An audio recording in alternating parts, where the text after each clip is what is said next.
How to enroll with Zelle on Citizen Bank. It's pretty simple and a quick process, so let's get started. Start by heading over to your application Citizen Bank.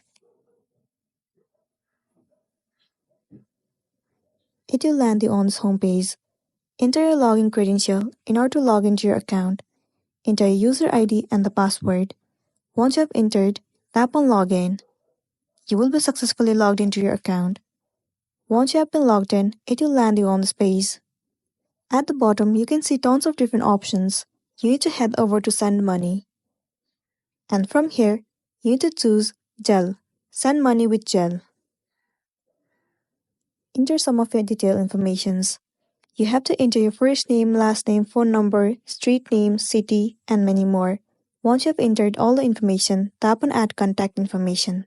And you can enter your email address. Once you have entered, it will land you on this page. Choose your specific email address and then tap on Continue. You will receive one verification code and number. Copy the code and enter it in the section where you are asked to. Once you have entered, once again click on Continue, and then you'll be good to go. So that's the wrap for this video. If it was helpful, give it a like and check out our next tutorial. Thank you.